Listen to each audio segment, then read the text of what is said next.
Welcome back, everyone. We're about to get into Game 2, and I hope you're excited for this one. But up first, we have one of my favorite players since Warcraft 3. Please welcome to the stage, Grubby.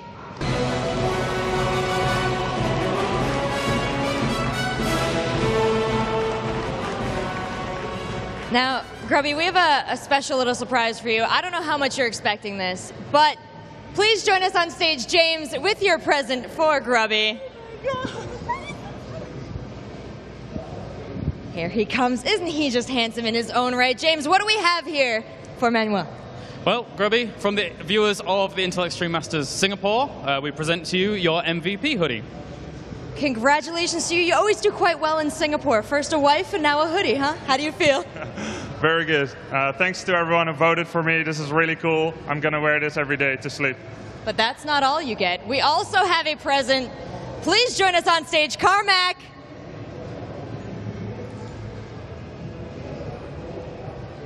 What is it? What could it be? What do you have here? I got something, but it's for MVP, so you better bring him on.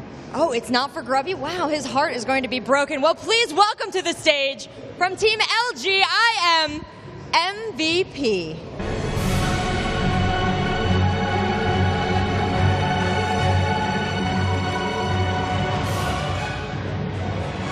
안녕하세요.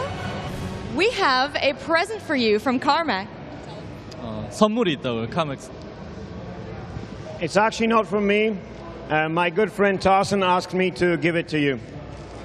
MVP, this is from Tarson. 선물해 주는 거라고. Thank you. That doesn't need a translation. That is thank you, guys. Congratulations on your candy. Congratulations on your hoodie. Now let's see who can take the game. Gentlemen, if you'll please shake hands. Let's get this started. Still early on in the morning, but my goodness, is this not the match a lot of people have been waiting for? Grubby is going to be taking on four-time GSL champion MVP. I'm really excited to see MVP play Heart of the Swarm. Yeah, I don't know if we've really seen him at all. MLG? Winter Showdown? Besides MLG Winter Showdown. And that wasn't against a Protoss, so it doesn't count here. Oh, okay.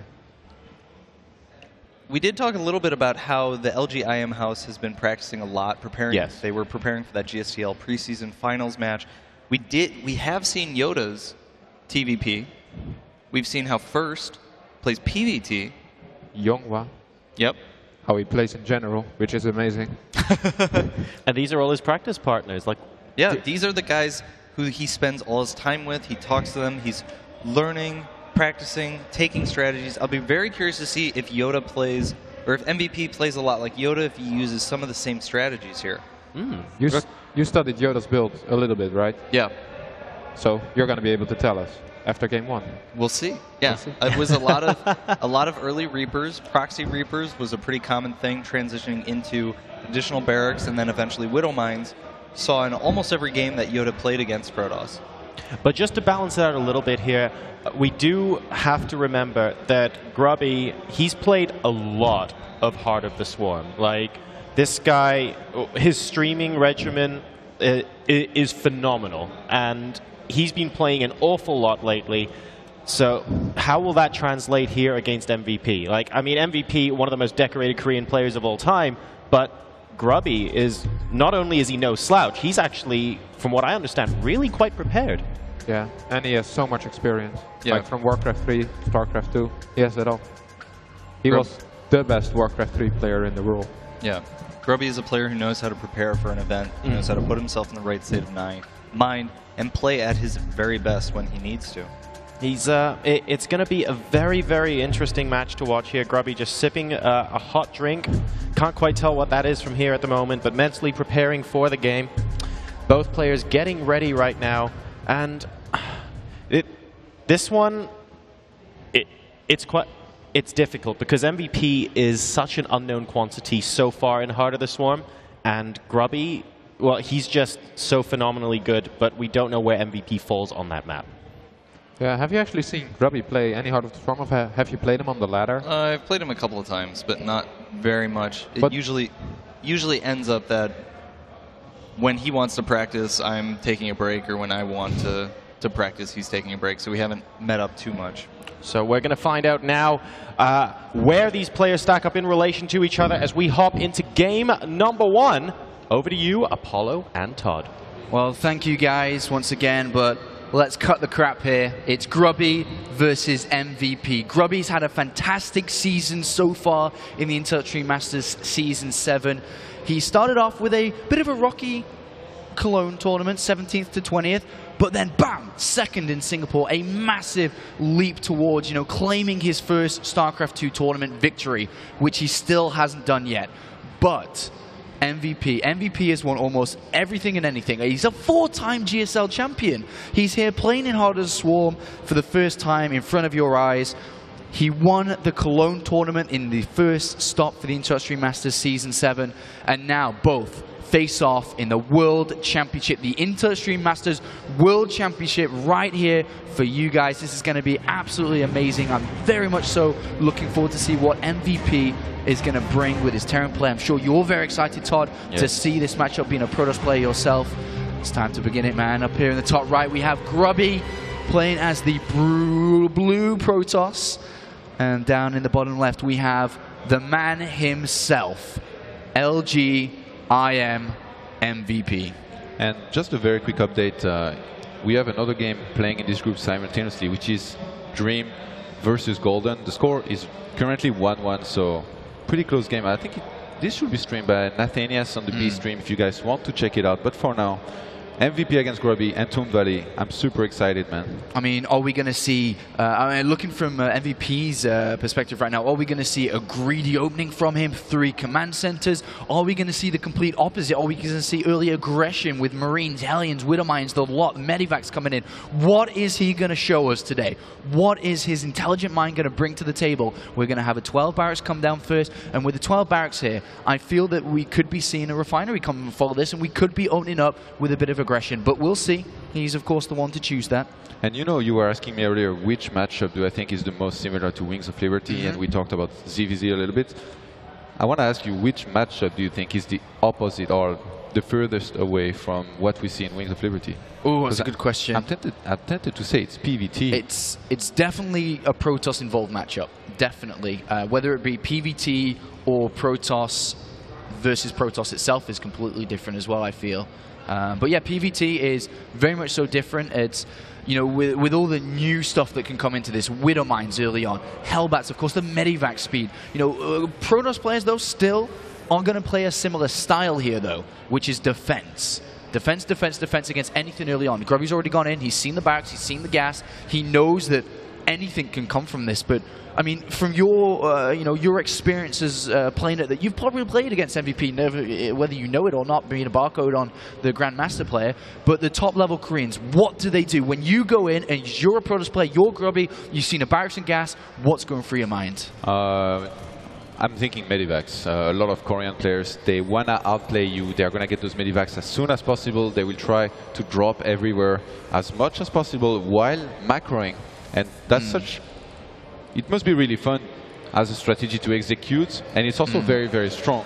And they're just so good at it. So I think that's what we might see here out of MVP, even though he's he's actually gone for a mind game. This is actually something I've seen from Korean Terrans myself here, is that you display gas. You say to Grubby, what am I going to do to you? What am I going to use? But then you just go and throw down a reactor and expand anyway. It's a mind game here. Grubby's got no idea what's going on, but Grubby does have a relatively early mothership core for this game. Is he going to move across the map? Is he going to put a bit of pressure on? Because if, for example, MVP was to go all the way up to a factory and starport, Grubby has time to pressure that kind of build before it can take shape. Yeah, and MVP, he spotted the 2 gases from Grubby, so I think we might see mines here just to make sure he doesn't lose a lot of SCVs to oracles or something like that.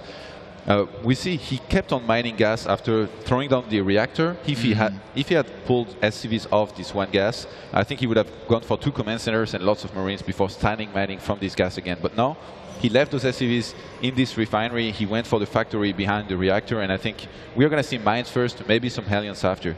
And Grubby, in the meantime, he went for the Nexus and followed this up with a quick robo, and I wouldn't be surprised if he adds gates behind this.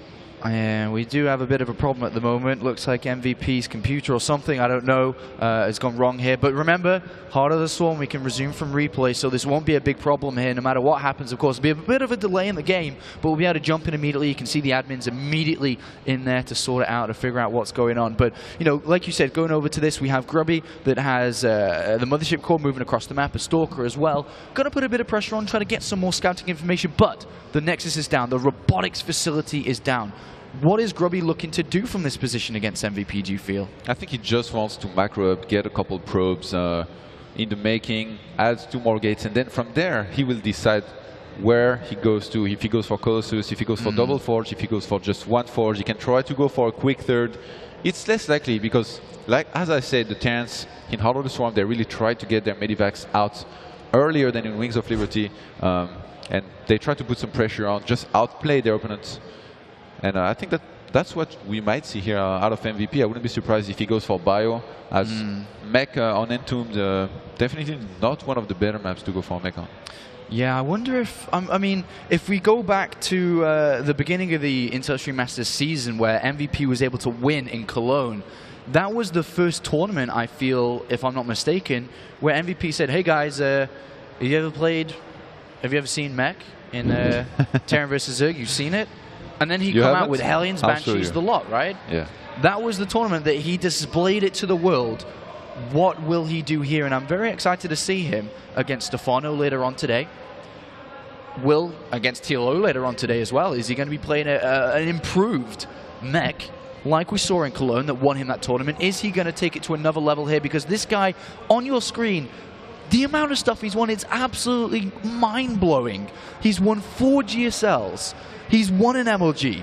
He's won the BlizzCon Invitational. He's won the World Cyber Games. He's won Intel Extreme Masters. He won the Arena of Legends that MLG hosted. I mean the GSL hosted. He won MLG Global Invitational. The amount of stuff, the amount of money, the amount of trophies, the amount of badges he has. There's nobody like him in StarCraft 2. Yeah, he's arguably the best player on Wings of Liberty. Yeah, but absolutely. How does he transition on Heart of the Swarm? That's what everyone wants to know here.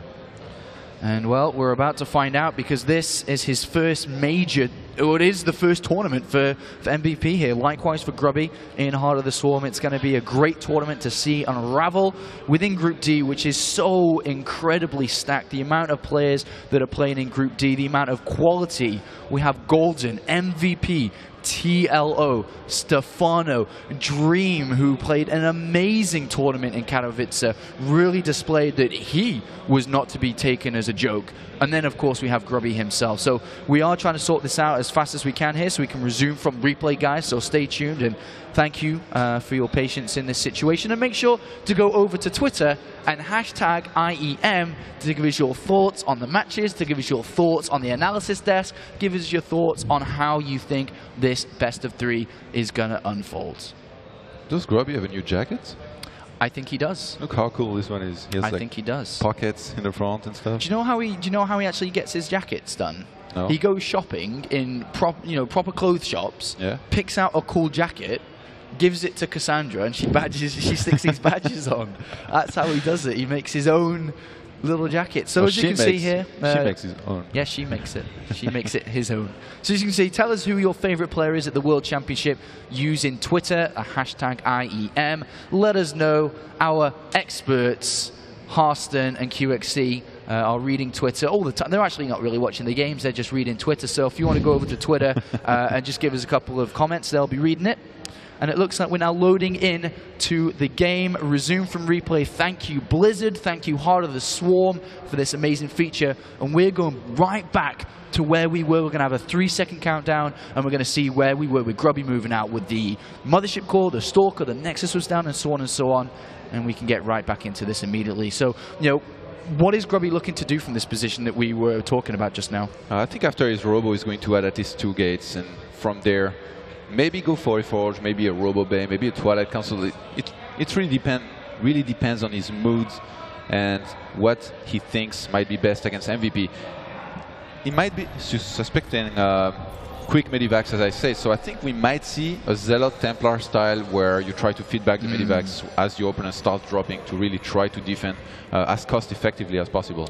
With this bunker down there, Stalker, Mothership core pressure, whatever, won't really be a problem in, on the front there. But what we're going to see, or could see, is the Mothership core. Where is it? Is this the Mothership core moving out? No, it's the Stalker. Sorry, excuse me. I thought that was the Mothership core. That is back at home. As Grubby does try to see if there is a Nexus down. Did he go past the bunker to look? Or? No, he tried to get up there, but on this map, since the ramp is very far away from the natural, you are not able to. So he's not going to know for now, but I mean, his build is pretty safe. He went for the sentry behind this. So imagine if he had scouted MVP not going for a gas here. He would not have had to make the robo. He could have just gone 3 gates, 1 Forge, 1 Twilight, and then with his first hallucination, which you, since you get your sentry early on, you're going to get 100 energy very quickly. You can hallucinate an Oracle or a Phoenix and then go and scout and see what you're up against. So looking at this as a terrible Protoss player that I am, if this was me and I had saw what I've seen nothing in this game. Grubby's seen nothing, right? He's seen the Marines, or he's seen the bunker. He doesn't really know if there's an expansion or not. Is going 1 gate into robotics facility, is it dangerous, or does the Mothership core with its photon overcharge, does that change things? Because in Wings Liberty, you'd consider this a little bit dangerous. Yeah, it could have been dangerous, but I mean, it's still MVP. Even though he mixes it up with some aggression sometimes, he's not the type of guy who will proxy a lot, will do those big all-ins with SCV pulls, and Grubby is probably taking this into consideration, and he's actually choosing to go for the Robotics Bay tech path, so he's going to be adding some Colossi to his army, but it's all going to be about, can he hold those medivac drops as cost effectively as possible? Can he not lose much against this? Grubby's seen nothing here. The Widowmines were probably made defensively initially and then turned into aggression, but now Grubby sees it. He sees a Widowmine and Marines at the front door, but he does not know about the medivac, which has 4 Marines and 2 Widowmines. If they get into the mineral line, we're going to see a lot of probes die here, and looks like the Ignite Afterburners have been put on here. The medivac goes into the main base, and here come the Widowmines, going to put themselves down, and at the front door, there's action happening as well. Oh, we're going to see a lot of probes die in the main base. They have to move. Oh, and the Widowmine was a little bit too far from the mineral line, but a couple of probes basically went through there, and that right Widowmine next to the right extractor in the main got 6 kills now, and that's a lot for one Widowmine to be killed and take out 6 probes before. We had 9 walkers killed so far by MVP, and they are even on the walker count now, but MVP has mules. And if you look at the way that MVP's playing this, he's got a 3rd command center down. Stim's only just now started. It's already 9 minutes in this game. He has a Widowmine on the 3rd base location to prevent any 3rd from being taken. But MVP's build is passive-aggressive. He's not looking to do anything major. He's playing a very defensive build because he has the 3rd command, so he has a very late Stim. But at the same time, he was able to kill 9 probes with this strategy, and that's intense. How can, not many Terran players previously were able to do such damage with, excluding the Widowmine from Heart of the Swarm here, but Grubby does clean up that Widowmine. And Grubby is just trying to get as many probes out as he can. Right now he's going for the Colossus tech pass, as I mentioned before, but he's not adding any forges. He's going to add a lot of gateways. We might see a big timing against MVP, and MVP, he saw the Robotics Bay, he saw that Colossus was coming, he saw no forges, so no real tech or upgrades just yet out of Grubby, so he has to be wary of the possibility of a big 2 Colossus or 3 Colossus timing. Even though Grubby is going for that 3rd Nexus, it is still possible for him to do a timing during which MVP will not have all that many Vikings just yet. Is it a fake 3rd?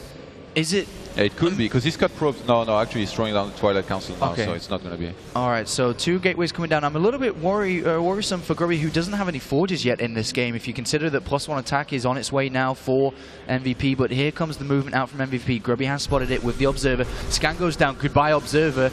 Keen eagle eyes there. I think he's just going to fill 2 medivacs full of units here, maybe try to drop somewhere. He's actually hesitating. This is definitely one of the harder maps to drop on for Terran, because you don't have too many entries into the base of your opponent, and once you're in the main, you're in there, there is a big chance you might not be able to escape if the Protoss player defends well. So we're going to see 2 forges being added on here. Second Observer spots this drop here that goes up to the north side. Remember, the Mothership core has 2 photon overcharges available, can load up 2 Nexus here if need be, but behind this MVP has just kind of pulled off. He's taken his 3rd base, he's retreated with the majority of his forces here. That drop is still out there, which Grubby knows about, has forces ready for Stalkers in anticipation for this drop. And oh, he's taking a bit of damage there. Come the boosters, and they go straight past the 4 Stalkers into the main base. Grubby walks in the Stalker, but I don't think it's going to be enough here. Not enough damage, and they will unload. And behind this, we have Grubby about to lose probes, and MVP, unfortunately, doesn't have any units on the front door, but still, Stalkers go down. Here comes a double drop, actually. He's found the forges. And Grubby has totally forgot about his mothership core here. I mean, it's not grouped, it's full energy. He could have used a photon overcharge in the main and defended very easily, focused with his units on defending the natural here. And MVP is everywhere right now. He has medivacs in the natural, he has units in the third, killing a ton of probes right now. Oh, and we're about to see them loaded down into the main base as well. So probes going down on the third, an unload onto the main here. But the photon overcharge has finally been used. Grubby under a lot of pressure. 36 workers have been killed on this third base, including the drops and the Widowmine at the start of the game. MVP is at 130 supply. He's lost almost nothing in this game. Has a third command center down. Very shortly we'll add a second engineering bay and an armory and continue adding on production as he is steamrolling this game. A great opening from MVP. A great mid-game harassment versus Grubby here. And Grubby's in trouble here, Todd. Yes, he is. You know, I mentioned it before, when you're in this situation where you fall really far behind, I mean, 13-9 probes were killed this game, you have a choice to make. You either go full defensive or full offensive with an all-in. And Grubby right now, he's choosing the defensive option because attacking right now will be so hard, he would just move out, medivacs would be dropped into his main or natural, and then he will lose his economy instantly. And the attack would most likely not work. So for now, MVP is going to press forward. He knows he has a supply advantage. He can take his time if he wants to. He's basically going to stand in front of Grubby's base, and now he can choose if he attacks or not. I think he's going to go for it. He's going to. The Vikings are in such a beautiful position here to pick off the Colossus, and we have the Colossus on the third base here. Good force fields from Grubby, and here come the Vikings. Once the Colossus go, there's really nothing to beat this army down. Will Grubby have enough? Where is the mothership core? Is it even alive anymore? I don't even think it is. The Vikings are going to town on these Colossus. Good game, and MVP takes up map number 1 against Grubby. Any quick thoughts on that before we pass it over to the analysis desk here, Todd? MVP just looked really solid overall. Grubby, I don't feel like he had a very good game plan. He just tried to play standard and stabilize in the middle game, tried to take a third before throwing down double forge. Maybe he was afraid of those drops, but his use of the mothership core was just not good enough. He just completely ignored it when those drops started. He needed some photon overcharge to help against those drops, and yeah, he wasn't able to do it. MVP going into map number 1 with a plan, and he pulled it off. Very good game there from MVP, but we're going to pass it over to Jorisar and the double Ks for some more details on that game. Thank you very much, Apollo. And I think Todd explained it reasonably well there. The photon overcharge didn't go down in the main. The mothership core wasn't being used over there, but we may have a couple of ideas as to why that may have been the case. Okay. I first want to talk a little bit about the opening of Grubby. Yep, sure, go for it. It felt like he was going to go for a 2-base Colossi on. He took his third gas at around 7 minutes, 7:10, but he didn't take a fourth gas, which means he didn't really want to go into upgrades or a quicker Twilight Council with it. So it seems like he wanted to go for a Colossi win from 2-base, 2-3 Colossi, range, a ton of Stalkers, 6 gateways to back it up. But that didn't happen because he lost 9 or 8 probes to the initial Widowmine drop. Then the follow-up with the medevac. Yep, and we can go into the replay here and take a look at that. Yeah. So this is kind of the key moment here. We do see MVP's army is kind of sitting outside of Grubby's natural, doing a good job of controlling space on the map, limiting his opponent's map awareness, and this is right after he scanned and killed the observer here. So Grubby basically has no map vision at all. He did see the drop go out with the 1 observer that he did have. He sends 4 Stalkers to his third to snipe it, and he basically relied on those 4 Stalkers to snipe the medevac. His army was set up at his natural, and he did see the opening to his third with an observer. He sends out a new observer, so he basically has good map vision, knows what's going on, as long as he snipes the medevac. Yep, and this is really the key here, is as long as nothing is able to go this way into his main, then he's got a perfect defense at his natural, he's got nothing to worry about. And notice he has absolutely nothing in his main because he expected these 4 Stalkers to deal with this medevac. If he would have been, I feel like a bit more to the right with those Stalkers, he would have been able to kill it, but sadly that didn't happen. And this is the result of it. His army is getting pulled out of position. He needs to use 3 or 4 warpins, which are there to stall time, so not all the probes die immediately. This drop gets cleaned up really well. Disrupt gets cleaned up reasonably well as well, but then the army in the third and... Yeah, and this is really the crux here. This is what kind of sets the point where the point of no return here is losing all these probes at the third. Grubby does a good job of pulling these probes away from his main and not taking too much economic damage, but he simply loses too many probes here. That's right. So to summarize, the Photon Overcharge didn't go down initially in the main because it wasn't a situation where you'd expect to have to use it because the Stalkers were at the third. Right. It was their job to make sure the medevac didn't get in. So it wasn't something that necessarily occurred at the time. Yep. And that just gave MVP the small opening he needed to start attacking from, well, basically you saw every angle at once. Yeah, the Mothership Core was in the place that it needed to be, assuming no drop could go through the third. It was kind of over by the natural. Relatively close to the third, you could have photon charged if his opponent, if MVP had tried to run up the natural, or if he had tried to go to the third. Just didn't work out. Just a small mistake there in terms of that Stalker positioning. Yeah, and MVP capitalizes on it and finishes the game.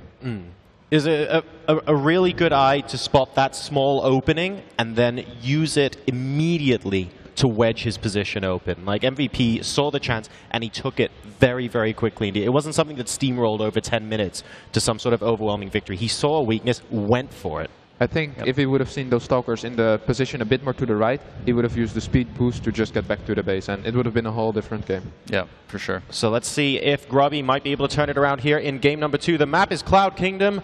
Over to our commentators, Apollo and Todd. Thank you guys for the amazing analysis, as always.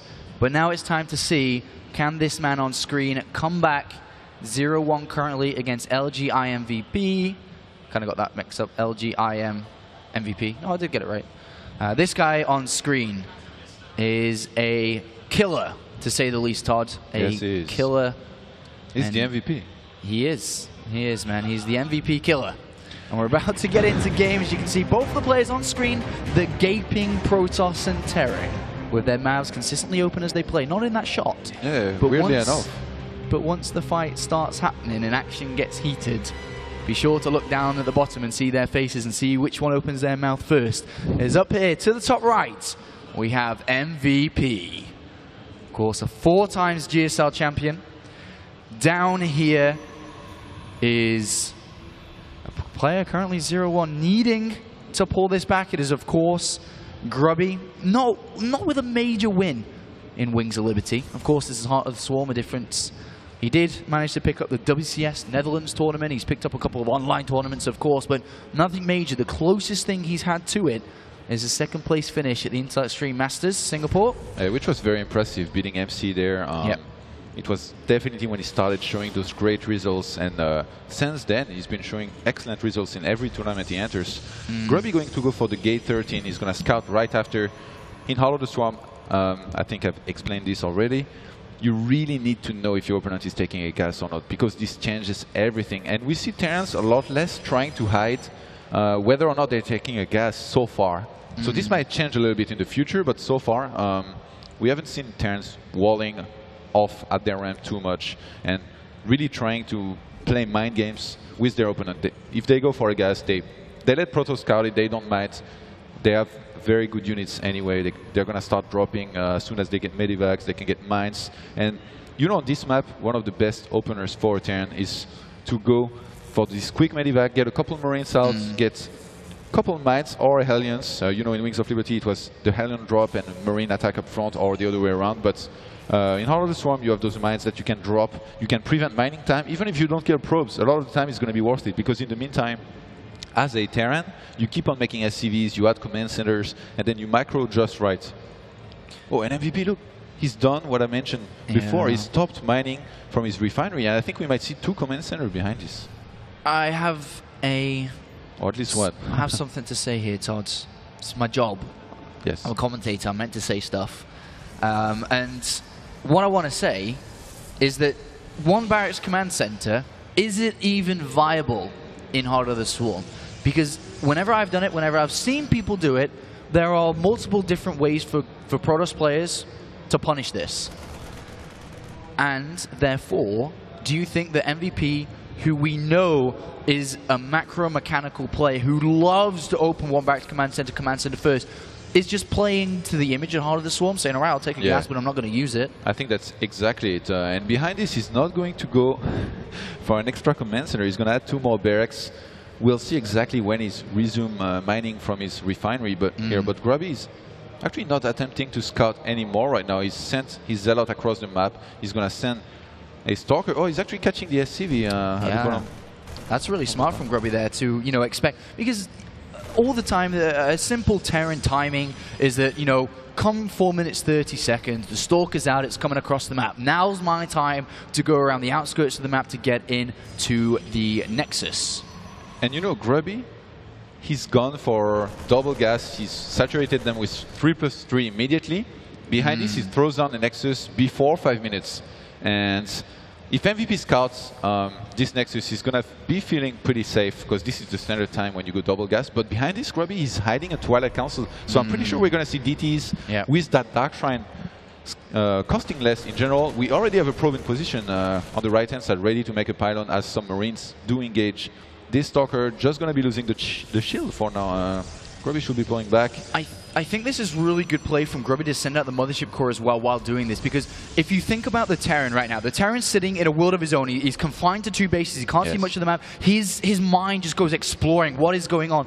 But if you occupy the mind with the Mothership Core, if you're, harassing SCVs, using Time Warp on the SCV line, anything you can do to just distract him, to keep him away from the thought process of what you're doing, then this can work out well for Grubby, because if we see an Engineering Bay come down very soon, which could be the normal timing for it, it is the normal time for it very shortly, but if he's distracted by this Mothership Core, he may not throw the Engineering Bay down, and if these DTs get in, it's game-changing. And also, this Mothership Core says something. It says, hey, I spent 100 gas, I can't be going DTs right now, but he can, and he is. Grubby with the Dark Shrine already more than halfway through done. It's going to be adding a Forge behind this. Maybe he wants to start upgrading behind this. It's not going to be a complete all-in. He's not adding gates. He's not going to do a Zealot Archon. He's going to start upgrading the armor already. And I wouldn't be surprised if we see at least 2 or 3 DTs being warped, sent in different locations, most likely one in the main, one in the expansion. MVP, he's going to have a scan available in his natural, but will he use a Mule immediately? Yeah, that's the thing, because he's got the Engineering Bay finished. He's got a Mule on the natural. The simple timing for DTs is around this time. The Mule has been used. The Mule has been used. There's another energy. There's 50 energy in the main base. And right now the DTs are being warped in. What does he use that energy for? Does he save it? Does he use it? This is going to be so important. Oh, he's getting a turret. He's suspecting something, I think, and the DT's going to walk in there. MVP on the natural. Oh, he scans and sees it, and Grubby's been thrown back. What a brilliant play here from MVP, expecting something like this. There isn't a second scan available, but the turret finishes in time. Yeah, and Grubby saw the turret, so he's going to be pulling back, not being able to kill a single SCV with this. Grubby's ahead on probes with 41 to 37. He's forced a scan, so it's not a complete disaster. He didn't go in there with 3 DTs and had them die, killing nothing. He's forced the turret as well, but obviously, it would have been better if he got in there and killed a couple of SCVs at least. Just how crisp is MVP? Looking at game number 1, 0 mistakes. His plan was clean. His timings are spectacular in this game. He's not cutting any corners. He's playing as solid as it gets. That was absolutely amazing to see that unfold here.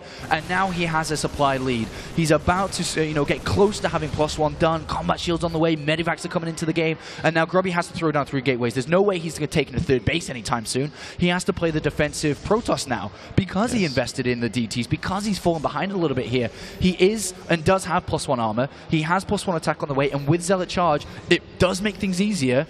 But then, if you think about one thing that he has been neglecting, is a lot of Stalker production. There's only 1. Yeah, and nothing to do with drops. I love the way Grubby has transitioned out of this. He's got Charge, he's got the armor upgrade already, but he's not making enough units, so he's going to start now, but he's on 26 supply against 39 MVP. He's going to have +1 in a second. He's going to have combat shield. He already has 2 medivacs. This is going to be so tough for Grubby. Can he buy himself enough time to really defend against this? He's going to be making his first Archon here. Yeah, the first Archon will do so much against these Marines without any plus armor on them at all here. They do have combat shields, of course, but Grubby does have the Mothership Core that's returned back. He will have double photon charge, 200 energy on that, but this is a very difficult moment here. The 3rd command center is coming down behind this for MVP, and now Grubby, we have to see his defense. How's it going to work? There's a Time Warp, but he misses it. He kind of misses it. Of course, would have liked to get it on the entire of the army, and that's energy that's not been used now a fair effectively. That's not now double photon charge on both Nexus. That's now a time warp that's been used, and a massive drop into the main base. Oh my god,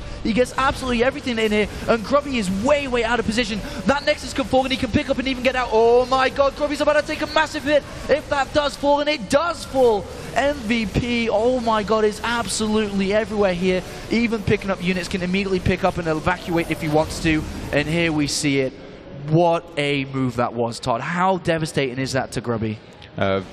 It's pretty much game, I'm tempted to say. I mean, he made too many probes. He did not have enough units to really deal with this army, and he got overeager. He wanted to fight outside of his base. MVP was the great move, going into the main, dropping there. And one thing is, when you do this kind of DT opener, you know that when the Terran starts attacking, he's going to be saving scans. And that's what happened here. So he's not using mules during this time. So a smart thing to do is not to leave any DTs out on the map like Grubby did. You bring them back home, you make as many Archons as you can, and you just try to hold with photon overcharge. And here we do have another push for Medivac. So many units here for MVP. I don't even know if Grubby can hold on to this. He's bringing all his units back down, but it's such a small supply here. A drop to the main base, stim and control. The Zealots are never going to touch the Marine Marauders. Shooting from the high ground, shooting from the low ground. A pop into the main base, says MVP. And once again, Grubby is out of position, down on the low ground. MVP is dancing around Grubby here, making him look immobile. He is immobile.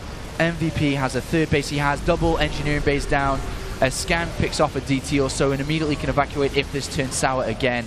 But MVP is strangling Grubby here, and Grubby's finding it hard to survive. Yeah, even though Grubby has survived here, I mean, MVP has traded very well. He's going to have a third command center, which is now an orbital. He's added on 2 more barracks. He's going to be on 5 barracks. He's going to have even 2 extra barracks, so he's going to be outproducing Grubby completely here in a second. But Grubby's last hope is Storm. That's what he's going for right now. He's going to have to buy time. If he can buy himself enough time to get, say, 6 Templars out, and he has a lot of Storms, he might be able to secure a third, but this is just going to be so tough for him. It's going to be tough, and if you look at, you know, is MVP going to slack off a little bit? When's that Ghost Academy coming down? But even if that plays in favor of Grubby, who isn't that too far behind in supply count, the amount of barracks that have just come down, the amount of production, the amount of army supply that momentarily we're going to see just rise so high for MVP. Grubby's going to have a hard time defending even with Storm, but Storm is seconds away. And I love this move by MVP. He's actually put a bunker and a turret on his third, but right now we have a fight at the expansion. MVP with the nice micro sniping the Archon first. Grubby only has Zealot High left. Templars from the high ground here, and a couple of good Storm, one good Storm, but it's not enough. He evacuates into the back area here, Todd, but it's still not enough. Yeah, there's a couple of Zealots engaging into the small orders and Marines. Grubby might be able to barely hold. No, actually everything's dying right now. There's just too much for MVP. And he's 1-1. Grubby just got the +2 armor, but there was just way too much here for MVP with those Medivacs healing everything during the fight. Yeah, I mean, right now Grubby's trying to chrono boost all his gateways, trying to survive. A scan goes down to eliminate that DT, eliminate that threat. But the pressure continues. More and more units are streaming across the map. A mothership core is trying to be made to try to hold the Nexus. The big thing here, guys, I'm gonna say it as simple as it is. If Grubby loses this Nexus, the game is 100% over. There is no way he can play from 2 bases from this position, and that's going to be his focus. He has to defend it, but he just can't. Grubby and 28 army supply right now to the 80 of MVP will engage into this army, but this is too late. Your Nexus is already dead, mate. He can pick up and go into the main base, pulling Grubby as far away from the main base as possible. A nice pick off with that Archon there, and a good warp in from Grubby to counteract that movement too. But the units and streaming of unit production will never end. And then on top of that, we're about to have 2-2 for MVP, which just makes things even more difficult to increase. But you know, it was really the first big drop in the main that's damaged Grubby's army and economy a little bit too much, because Grubby, he made so many probes. He was actually ahead on economy for a long time in his game. Even now that MVP has done a lot of damage, he's only on 63 SCVs to 55 probes. The third Nexus, again, cancelled here for Grubby, and there's a big wave of units making its way to the natural here. and a drop into the main base. Grubby, I think, is going to fall here. Yeah, he's going to be flanked from two sides here, and that should be the end of him. Yeah, that's going to be the end of Grubby. Not the best start to the Intel Extreme Masters World Championship here for Grubby. Game 1, day 1 for him, and he has to play LG IMVP, a 4-time GSL champion, arguably the best Wings of Liberty player overall, just period, that's it. And right now we're in Heart of the Swarm, but things haven't changed very much here for MVP, who's picking up, dropping into the main base, and a storm comes down, but that's a wasted storm in my eyes because the main army is still yet to fight. And it's about to come down, and things are looking bad. Grubby with the desperation move here, warping in a couple zealots near MVP's base, trying to counter-attack, but I mean, he's not going to have nearly enough at home to defend. MVP here, 3-3 on the way, and MVP did not actually choose to go for the Ghost Academy. Even though he was against Templars, he knew he was ahead on economy, he was going to be able to make enough army to defeat Grubby without, so very solid play here. MVP has a couple of words to the guys that have already qualified. Younghwa, Parting, Nurchio, Yoda, Ret first, Violet, Mana, and Sting, saying, guys, yeah, you're through to another stage of the tournament, but I have only just started to warm up. I'm MVP, I'm here to stay. And indeed he's going to take off his jacket, and maybe are we going to have an interview? I don't know, it looks like we will have an interview in a couple of moments time here. Going to pass it off though to Jarosar, just to fill us in. Welcome back. A tremendous series there from MVP, taking a 2-0 victory over Grubby. I mean, that game number 2, the latter half of that really was just non-stop aggression from the Terran player. Once again, finding a small foothold in Grubby's defense and then just piling away at it until Grubby gave way. Yeah, I feel like MVP really loves the new medevac. He's been using it a ton, dropping all over the place, and yeah, it just really seems to like it. It was very sort of very bio-heavy, but Wings of Liberty-esque. We didn't see like a lot of Widow Mines getting used or like random stuff like that. He just saw the weakness and went, you know what, just pure bio. A great job with the drops as well, especially at the end after the third Nexus went down. Just staying with the 2 medevacs, making sure it gets cancelled once again. There was no real breathing space for Grubby there. Now, after his initial DT attack, didn't do any damage at all. He didn't have Observer, so he couldn't really spot the map anywhere. He didn't have a single clue about what really was happening with the army of MVP. He couldn't control the watchtowers, he couldn't see the army, and with a charge lot Archon army, it's really hard to snipe medevacs when they're flying over you. Yeah, he just didn't. I felt like the biggest thing there was Grubby just didn't have a response to those speed medevacs.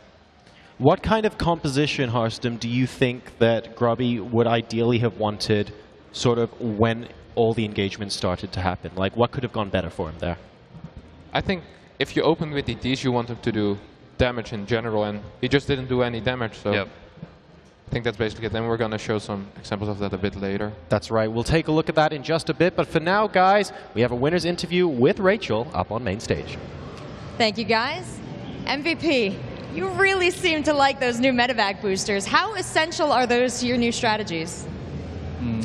이제 군심에서 메디백 부스터가 생겼는데 그게 어떤 MVP 선수에게 어떤 영향을 미치는 건지. 일단 견제가 굉장히 용이해졌기 때문에 그런 면에서 테란이 괜찮은 것 같고 제가 원래 예전부터 의료선을 많이 썼기 때문에 저에게 많이 도움이 되는 것 같아요. As you all know, he really likes to play medevac drops, and due to the boosters and Heart of the Swarm, it got really powerful, more powerful than it was in Wings of Liberty. And what has Team IEM been up to since the beta went down? 이제 IEM 선수들은 하더스톰 이제 베타가 잠깐 플레이를 못하게 돼 있었잖아요. 그동안 뭘 했었는지? 그동안은 그냥 생각만 하면서 이미지 트레이닝으로 연습을 했고 그냥 상대 선수들 스타일 파악하는 데 주력했어요. While the beta was offline, they tried to train by focusing on the opponents, trying to find out what their strategies, their styles are, and train like mind focusing and stuff. So you won't be going back and playing any Wings of Liberty? Would that mess with your timings and the new things you've learned? 일부러 그러면 자유날개를 안 하신 거예요. 왜냐하면 군심 토너먼트를 해야 되니까 오히려 자유날개를 했었으면 좀 더 손해가 됐을 거예요. 일단 제가 자유연예계랑 군단의 심장 대회가 겹쳐 있었어가지고 아무래도 좀 새로운 게임이 더 재밌잖아요. 그래서 군단의 심장을 더 주력해서 연습했었어요. He actually had to train a little bit of Wings of CeBIT because of other tournaments, but he really likes Heart of the Swarm, so he enjoys training Heart of the Swarm more. Well, I'm excited to see your future games in Heart of the Swarm. They've already been very exciting. I'm going to hand it back over to the analyst so we can take a closer look at that last game. All right, thank you very much for that, Rachel. Insightful interview with MVP there. We're going to take a quick look at a couple of the finer details of his last game versus Grubby. In fact, we're going to jump straight into the replay now at a point where we see this is really where the non-stop aggression from MVP against Grubby sort of begins. Yep. We can see here this is right after the missed time warp that doesn't really catch the units. MVP backs up and shortly lifts off. Basically, the moment Grubby loses vision of his army is when he lifts up, and that ensures that he has the highest chance of getting past this army.